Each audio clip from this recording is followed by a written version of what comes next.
My name is Isla, I'm 42 years old, and right now I'm standing in the middle of the moment that split my life in two. My heart is still racing from the shock, my hands are still cold, and the words he said keep replaying in my mind like a cruel echo. On my birthday, the one day I let myself hope he'd remember me, choose me, see me, my husband walked in with the family he'd hidden for 30 years. I didn't scream. I didn't cry. I simply smiled, and handed him a box. Before I dive into this story, I'd love to know where you're watching from today. Drop your location in the comments below, hit that like button, and if you're new here, subscribe to hear more stories about standing up for yourself when it matters most. Now let me take you back to how this all began. I remember the way the room smelled that morning, vanilla candles, faint roses, and the perfume I always wore on days I wanted to feel like a woman who deserved celebration. I had set the table with his favorite tea, arranged a small cake I baked myself, and even placed a card under his cup because I wanted to remind him, gently, that love didn't always need grand gestures. Sometimes it only needed presence. And yet, standing there now, I realized I had been preparing for a version of him that no longer existed, if he ever existed at all. When the door opened, I expected him to walk in with the tired smile he always wore after pretending he was too busy to plan anything special. But instead, he stepped aside, almost ceremoniously, and let them enter first. A woman, maybe a few years younger than me, with softened eyes that had clearly rehearsed for this moment. Then two adults who looked like echoes of him, the same jawline, the same awkward half-smile, the same uncertainty in their posture. My breath caught, but I didn't let it break. He cleared his throat like a man announcing something noble rather than devastating. Isla. I want you to meet someone. Someone. As if someone could cover 30 years worth of a second life he had tucked away behind lies and partial truths. As if someone explained the empty weekends, the last-minute cancellations, the business trips that always felt too long, too vague, too conveniently timed. The woman stepped forward first. My name is Mara, she said softly. I wasn't sure this day would ever come. Her voice cracked slightly on the word day, and for a moment I felt something strange, not anger, not jealousy, not yet. It was pity. Because she looked terrified, as if she had been waiting for this explosion for decades. But I didn't explode. Instead, I smiled, the same smile I used to wear at dinner parties when people complimented our marriage, unaware of the quiet distance growing between us. I reached for the box I had wrapped the night before, a box meant to represent my hope for a fresh start, a new chapter, a kinder version of us. Little did I know how differently it would be interpreted. He blinked at it, confused. You got me a gift? Yes, I answered, keeping my voice steady. It's your birthday too, isn't it? He swallowed. He hated when I used calmness as armor because it meant he couldn't predict what would happen next. And unpredictability scared him more than confrontation. The room fell into an uncomfortable silence. I could feel Mara watching me, waiting for tears or anger or accusations. But I wasn't ready to give them any of that, not yet. I wanted to understand the scene unfolding in front of me before I allowed myself to feel anything too deeply. How long? I finally asked, though I already knew the answer from the ages on their faces. 30 years, he whispered. The words hit me like cold water, sharp and numbing. 30 years. That meant before me, during me, and somehow through every anniversary, every promise, every quiet night we spent side by side while I believed our life was whole. I nodded slowly, absorbing it, but not letting it destroy me. Not in front of them. Why today? I asked next. He looked away. Because I couldn't hide it anymore. And because you deserve the truth. I almost laughed, not out of humor, but disbelief. Not because the truth mattered to him, but because he chose the worst possible day to share it. Mara stepped forward, her tone apologetic. I didn't want to disrupt your life. I only insisted on meeting you because I believed you deserved honesty. I studied her face. She wasn't the villain in my story, she was simply a woman who had been entangled in his lies long before I arrived. And the children, adults now, but still bearing the weight of a secret identity, looked like they weren't sure whether to stand tall or shrink away. I swallowed the lump forming in my throat. "Would you like some tea?" I asked, because that was the only thing holding me together. Offering tea. Keeping the room from shattering. Keeping myself from shattering. They nodded, hesitant, and followed me to the table. I poured the tea with hands that only shook slightly, and I sat across from the family I didn't know my husband had. As they settled into their seats, I watched him closely. He couldn't meet my eyes. He kept his gaze low, as if searching for words he should have spoken 3 decades ago. But I wasn't going to fill the silence for him anymore. Instead, I waited. And waited. Until he finally whispered, "I never meant to hurt you, Isla." A familiar sentence. A useless one. "Then why did you?" I asked calmly. He opened his mouth, but no answer came. And maybe that was the real answer. The longer I sat there, the more pieces of my past began to rearrange themselves. The late nights. The business trips. The moments he seemed emotionally hollow. The unexplained sadness that drifted in and out of him like seasons. I wondered how I missed it. Or if I had simply chosen not to see. I glanced toward Mara again. She looked just as conflicted as I felt. Not smug. Not triumphant. Just weary, like someone who had loved a man she never fully had, and now had to stand beside him in the wreckage he created. After a few long moments, I asked, "What do you want from me today?" "All of you." Mara's voice softened. "Closure. And maybe, peace." I nodded slowly, letting the word peace echo inside me. It sounded foreign. Impossible. And yet, something in me whispered that peace wasn't something they could give me, it was something I would eventually choose for myself. But not today. Today, I needed to survive the truth. The tea grew cold. The silence grew heavier. And I felt a shift inside me, not an explosion, not a collapse, but a quiet realization that the woman I had been until this morning was gone. I wasn't fragile. I wasn't blind. I wasn't powerless. I was simply waking up. And waking up, I was learning, could be the most painful part of all. I didn't say anything for several minutes after that. I just sat there, staring into a cup of tea that had long since lost its warmth, trying to figure out what part of me was supposed to react first. The wife in me wanted to scream. The woman in me wanted to walk out the door and never look back. But the human in me, she just felt tired. A kind of tired that sinks into your bones and makes you wonder how many years you've been running on hope instead of truth. My husband kept shifting in his chair like a boy waiting for punishment. Mara kept her hands folded tightly in her lap, as if afraid I'd see them tremble. And the 2 adult children, his children, glanced between us like witnesses to a confession none of them knew how to process. I could feel every heart in the room beating too loud. Maybe they thought mine would be the one to break the silence. Maybe they didn't realize I'd given them too much already. Finally, I rose from the table. Not abruptly. Not angrily. Just stood. "I need to step outside," I said quietly. No one stopped me. Not even him. I walked out the back door into our little garden, the one place I had always treated like sanctuary. The air smelled faintly of jasmine and wet soil, and for a moment I closed my eyes and tried to breathe myself back into my body. But the moment I inhaled, a memory surfaced, him promising me on our wedding day that he'd protect this life we were building. And suddenly the air didn't feel like comfort anymore. It felt like a ghost. My hands were shaking now. I didn't hide it. I didn't need to. I paced slowly along the stone path we laid together years ago. I remembered laughing when he accidentally dropped one of the stones and cracked it. I kept it anyway because imperfection made it feel human. That memory stung now. All the pieces I saved of him, all the pieces I fought to keep whole, and the one thing he kept sacred wasn't our marriage, it was his lie.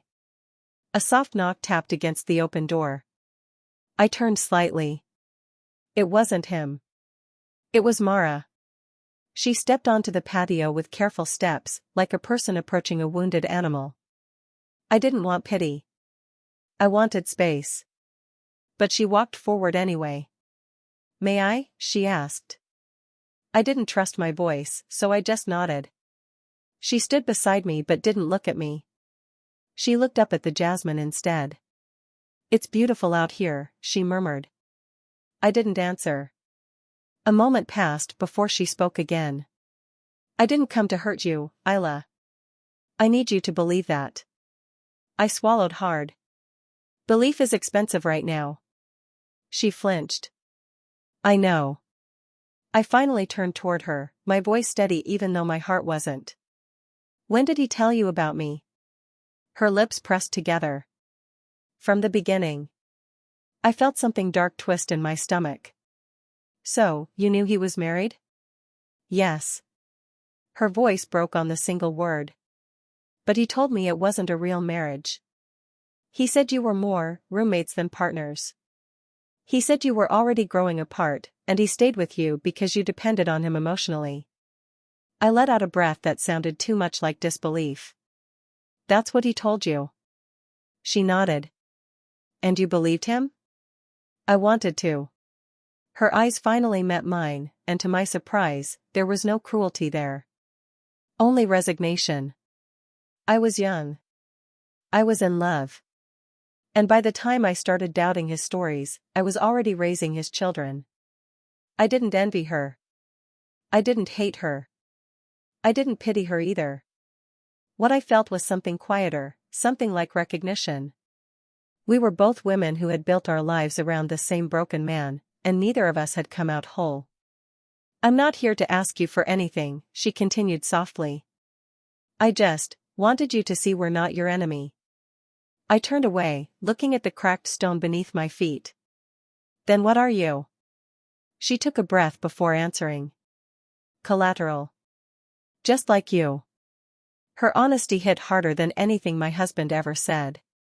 Because she was right. None of us asked for this. None of us were offered truth. We were simply placed around him like fragile ornaments he rearranged whenever reality became too heavy to manage. I wrapped my arms around myself. "Why today? Why my birthday?" "I pushed him," she admitted. "I told him I couldn't keep living hidden. My children couldn't keep living hidden. And he said he would tell you when the moment felt right." Her voice softened to a whisper. "I didn't know he chose today until we were already outside your house." A strange, hollow laugh escaped me. "He always did have terrible timing." She nodded with a sad smile. "He did." We stood in silence for a while, two women tied together by the same wound, breathing in the same betrayal. "I should go back inside," I eventually said. "I understand." As I walked past her, she gently touched my arm. "For whatever it's worth." "I'm sorry. I didn't say thank you. I didn't have the strength. But I didn't pull away either."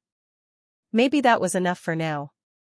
When I stepped back into the living room, he was sitting on the couch with his elbows on his knees and his head in his hands. The children sat stiffly on the edge of their seats, their eyes darting toward me like they were expecting an explosion. I shut the door quietly behind me. He lifted his head, his eyes red. "Isla, please. I know this is horrible timing. I know I've hurt you. But I didn't want to die without you knowing the truth about who I really am." I raised an eyebrow. "You're not dying." "Not physically," he whispered. "But I've been dying inside for years. Living two lives. Carrying lies I didn't know how to escape." I studied him. Really studied him. The lines on his forehead. The tension in his shoulders.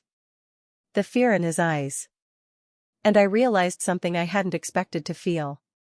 I didn't fear losing him. I feared losing myself. "You didn't carry these lies," I said softly. "You chose them." He flinched as if the words struck him physically. My throat tightened. "Do you know how many years I spent thinking I was the reason you were distant?" That maybe I wasn't interesting enough? Or loving enough? Or enough at all? He stood abruptly. No. No, Isla, it wasn't you. It was never you. You're. Don't, I interrupted, holding up a hand. Don't try to fix the mess you created with compliments. I don't need them. Mara and the children looked away, giving us a semblance of privacy. He swallowed hard. What do you want me to say? The truth, I whispered. He ran a hand over his face. I loved you. I still love you. But I loved them too. And I didn't know how to let go of either life. That's the problem, I said. You didn't want to choose. You wanted everything. His voice cracked. I never wanted to hurt you. But you did, I replied. Every day you lied, you hurt me. He sank down onto the couch again. I know. I looked toward the table where the box still sat. Untouched. Waiting. My chest tightened.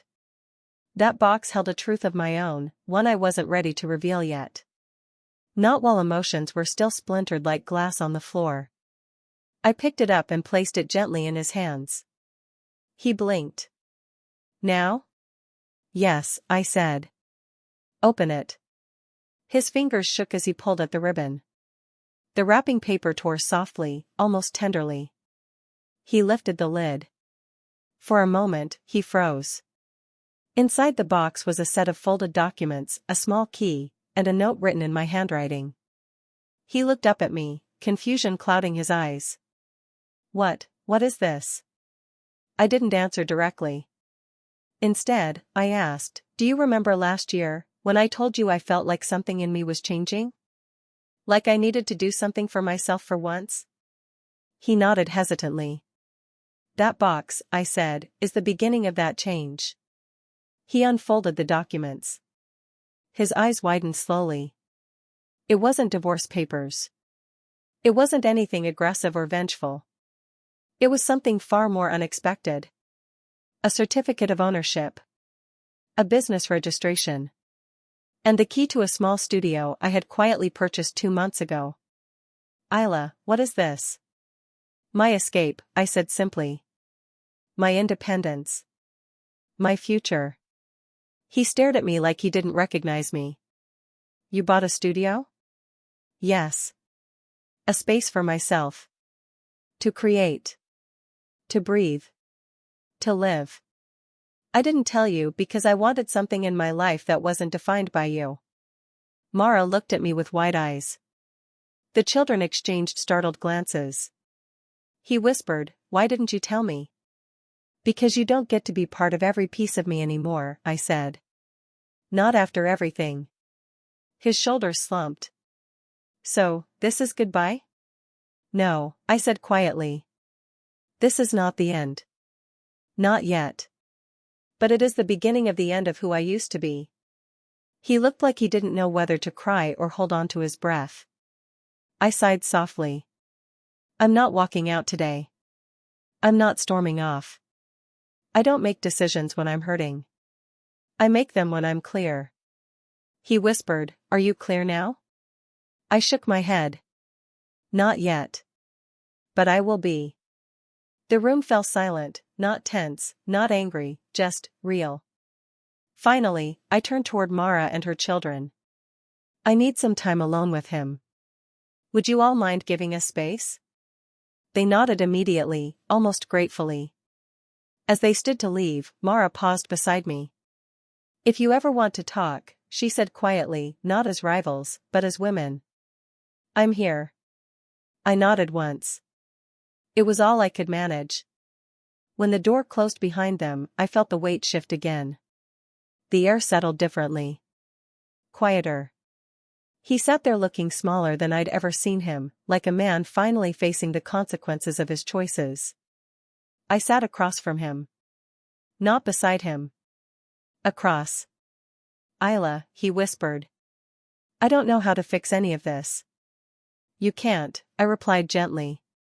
Some things can't be fixed. He swallowed. Then what happens to us? I leaned back, letting the truth settle in my chest. I don't know yet, I said. But whatever happens, it'll be something I choose. Not something I endure. He closed his eyes as if absorbing the blow. And in that moment, that quiet, aching moment, I realized something with absolute clarity. I didn't need to punish him. I didn't need to save him. I didn't need to understand him. I only needed to find myself again. And for the first time in years, I felt the faintest spark of who I once was begin to return. I didn't sleep that night. Not because of fear. Not because of anger. But because silence finally had space to exist between us, a silence that wasn't filled with his excuses or my questions. Just quiet. Heavy, unfamiliar quiet. He slept on the couch. I didn't ask him to. He just knew. Around dawn, I made tea the way I always did, 2 spoons of leaves, a bit of ginger crushed with the flat side of the knife. My hands moved out of habit, but nothing inside me felt habitual anymore. Everything felt like a goodbye I hadn't spoken yet. He walked into the kitchen with careful footsteps, as if he feared stepping too loudly might wake the truth again. His hair was messy, his eyes swollen, and for the first time in decades he looked his age. "Morning," he said softly. I slid a cup of tea toward him. "Morning." He wrapped his hands around the mug but didn't drink. He just stared at the steam as if it held answers. I leaned against the counter.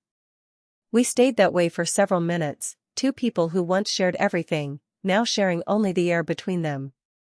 He finally whispered, "Are you leaving today?" "No," I said. A breath left his chest, half relief, half guilt. "Do you want me to leave?" "No," I repeated. "Not yet." He looked confused but didn't argue. I didn't offer explanations.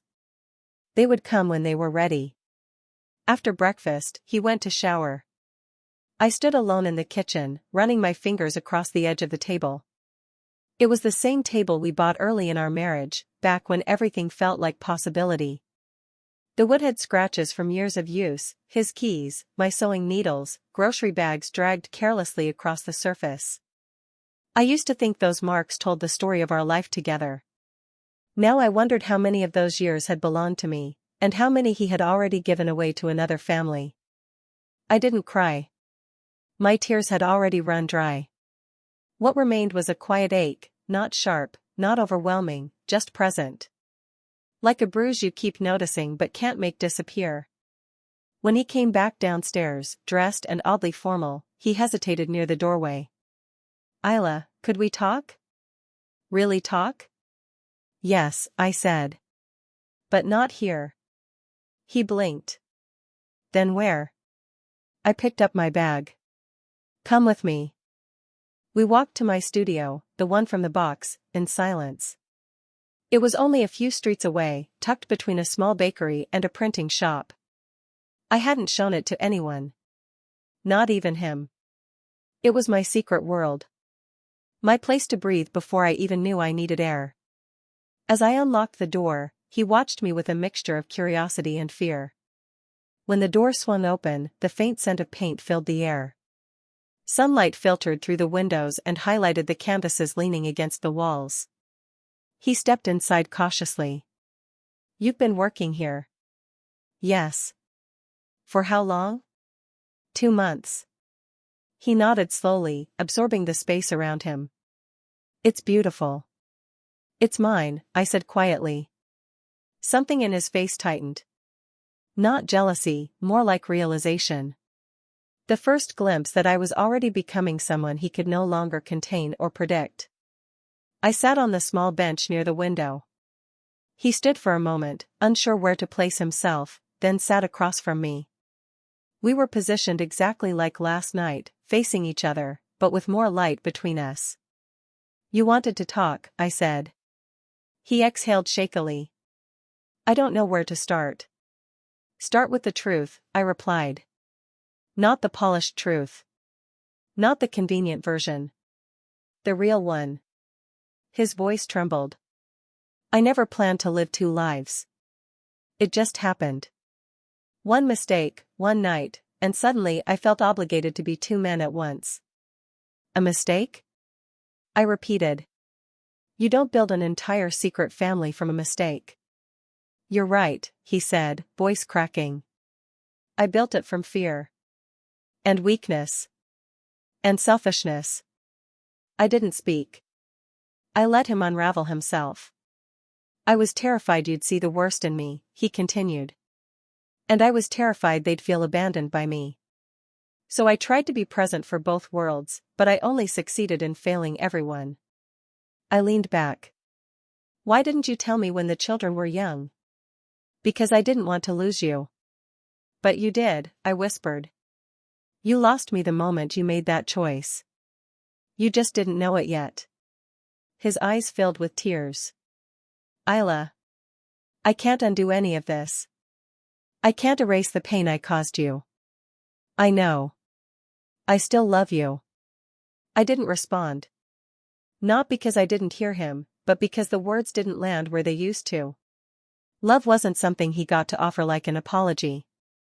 Not anymore. After a long silence, he asked, "What are you thinking?" I'm thinking, I said softly, that I don't recognize the man sitting in front of me. And I'm trying to understand whether that's because you changed, or because you were never who I believed. He flinched. I want to be honest with you now. You deserve that. It's too late for honesty, I replied. But it's not too late for clarity. He wiped his eyes. Then tell me what you want. I looked around the studio. The canvases. The brushes. The pieces of me scattered across the room. Pieces he had never touched and never could take away. I want time, I said finally. Not your explanations. Not your promises. Just time. How much? He asked quietly. I don't know. But I need to figure out who I am without your lies shaping my world. He nodded slowly, painfully. And me? You need to figure out who you are when you're not hiding. He swallowed hard. Does that mean we're separating? It means, I said gently, that everything is uncertain right now. And that's okay. His hands clenched around the edge of the bench. Isla. I don't want to lose you. You lost the version of me who lived for you, I said softly. But you haven't lost the woman who's learning to live for herself. She's still deciding what she wants. His voice broke into a whisper. And am I part of what she wants? I don't know yet. The honesty hung between us, fragile but necessary. I stood and walked to one of the canvases. It was half-painted, an abstract mix of warm and cold tones, light pushing through dark. I ran my fingers along the edge. This, I said, is how I feel. In transition. He came to stand beside me.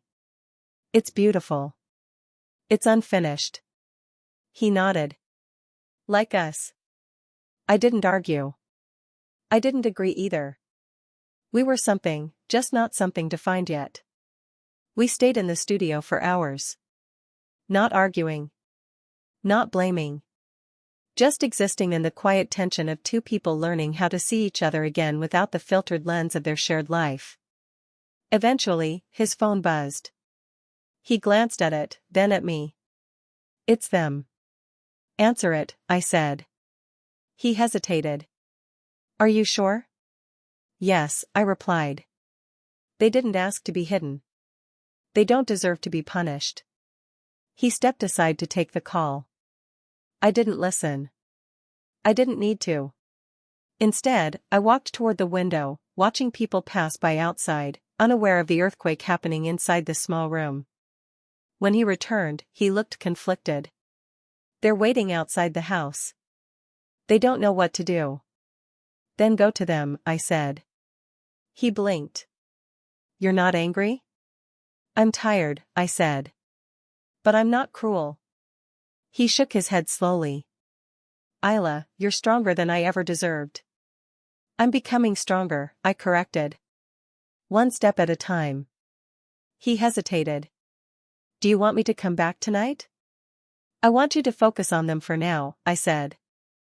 And I want space. We'll talk again when I've had time to breathe. He nodded, not defeated, not hopeful, just real. Okay. He walked toward the door, then paused. Can I say one more thing? I turned to him. Thank you, he whispered. For not destroying me when you easily could have. For choosing clarity instead of chaos. I don't know what I deserve. But I know I hurt the person I loved most. I didn't answer. Tears pricked my eyes but didn't fall. He stepped out, closing the door softly behind him. I stood alone in the sunlight streaming through the windows. The room felt different. Not empty. Not full. Just honest. For the first time in years, I was not someone's wife first. Not someone's emotional caretaker. Not someone's shadow. I was simply me. A woman who had a studio, a future in her own hands, and a story she wasn't done telling. I walked to the canvas again and picked up my brush. I didn't paint pain. I didn't paint betrayal. I painted open sky, wide, endless, waiting. When the strokes were complete, I whispered to myself, this is the beginning.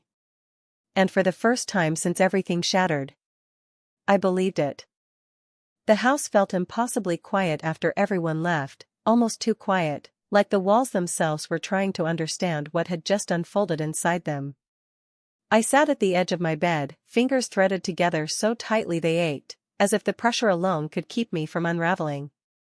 The day had been long, but the silence that followed felt longer, stretching into something dense and heavy, like a fog pressing against my chest. I hadn't cried yet. Not really. I had let a few tears slip earlier, the kind that fall out simply because the body doesn't know where else to put the pain. But I hadn't fully broken. A strange calm held me, steady and unnervingly clear, as if some part of me had stepped outside my own life and was watching it from above. Maybe that's what happens when a truth that big lands in your hands. Maybe the shock builds a shell around you before you're allowed to feel the weight underneath. I took a slow breath and touched the small envelope still sitting on the corner of my table, the one that held the letter I'd written him long before today, long before he ever imagined his secret would breathe into the world. I didn't open it. Not yet. But my fingers rested on it, tracing the edge of the paper as if I could absorb courage from a simple line. Downstairs, I heard his footsteps, slow, hesitant. The kind of footsteps a man takes when he knows the ground beneath him is cracked and he's terrified of widening the fracture. He didn't call my name. He didn't knock. He simply stood somewhere below, hovering in uncertainty, probably unsure if I wanted to hear his voice. For a moment I wondered if this was the same man I had married, or just a version of him I had believed in because I wanted to. Marriage does that sometimes. It encourages you to sculpt someone in your mind until they fit the shape of the person you need. And he did fit, for so many years. He fit my laughter, my fears, my loneliness, my victories. He fit my stubbornness and my softness. He fit the woman I was becoming. Or so I thought. But now, staring at the darkened hallway, I felt the outline of that shape shift. The image I had held of him all these years flickered like a candle in the wind, reshaping itself into something I wasn't sure I recognized. I pressed my palms against my eyes and inhaled slowly, grounding myself in the moment. My heartbeat was steady. Too steady. I expected anger. I expected devastation. I expected a storm. But inside me, something gentler was taking root, not forgiveness, not acceptance, but a strange, profound clarity. Everything had changed, yes. But I was still here. Still breathing. Still capable of choosing what came next. Eventually I stood, legs trembling just a little, and walked downstairs. He was sitting at the bottom of the staircase, elbows resting on his knees, face buried in his hands. He looked smaller than I'd ever seen him, not physically, but in spirit. Like a man who had spent decades building a world out of thin glass and finally found himself standing barefoot in the shards. When he heard me step down, he lifted his head. His eyes were red, not from a single cry but from repeated, exhausted waves of emotion. He stared at me as if unsure I was real, as if he expected me to disappear at any moment. I remained on the second to last step, not sitting beside him but not retreating either. A place halfway between distance and closeness, fitting, considering everything. "Do you want to talk?" I asked softly. He swallowed, nodded, then opened his mouth, but nothing came. He tried again, then lowered his gaze. I don't know where to begin." "You can start wherever the truth lives," I said. His eyes met mine, and for a moment, the years fell away. I could see the younger version of him, the one I never met, standing behind those pupils, holding secrets he never had the courage to release. "I never meant to build a life on lies," he murmured. "I swear I didn't. Back then, I made mistakes without thinking of consequences. I thought time would bury everything, and then, it didn't." I didn't interrupt. I simply listened, the way someone listens when they're trying to understand a language they've never heard before. He talked slowly, haltingly, as if each word had to be pulled from a place he'd avoided for years. He spoke about fear, regret, denial. He spoke about responsibility he had tried to shoulder from a distance, watching his secret life grow like a shadow he hoped would never cross into the light. And then he said something that made my breath catch. "I didn't come clean because I didn't trust you. I didn't come clean because I didn't trust myself." The honesty stung far more than the secret itself. I sat down then, not close enough for our shoulders to touch, but close enough that he could see I wasn't running. My voice, when it finally came, surprised me with its steadiness. "I'm not here to judge your past," I said. "I'm here to decide my future." He closed his eyes, exhaling shakily. The room felt different now, not less heavy, but less suffocating. The kind of heaviness that signals a turning point instead of an ending. For a moment, neither of us spoke. The clock ticked in the hallway. A car passed slowly outside. The refrigerator hummed. Every small sound seemed amplified in the quiet between us. Then he whispered, "Are you going to leave me?" The question fell between us like a stone. I didn't answer immediately, not because I didn't know, but because I needed to breathe through the truth before giving it shape. "I don't know," I admitted. "But I'm not making that decision tonight." He nodded slowly, almost gratefully, as if he hadn't expected mercy of any sort. I looked at him then, really looked, and for the first time since the birthday dinner, I felt something shift inside me. Not forgiveness. Not anger. Something else. Something like strength. "I need time," I said. "I need space. And I need honesty. Nothing else." "You'll have it," he whispered, voice breaking. "Anything you need." I didn't promise him anything. I didn't reach for him.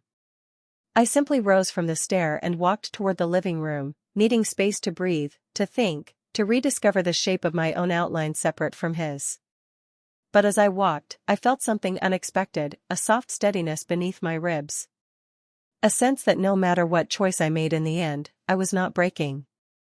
I was becoming. Slowly, painfully, clearly. And that clarity followed me as I sat by the window, the moon casting gentle light across the floor. For the first time since everything unraveled, I allowed myself to feel the sadness fully. It was deep and aching, but not drowning.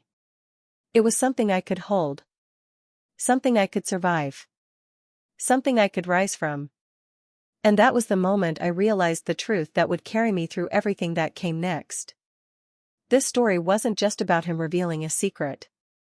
It was about me discovering my strength. In the weeks that followed, the house no longer echoed with the tension of that birthday night. Instead, it became a quiet landscape where truth and silence mingled, sometimes uncomfortably, sometimes gently.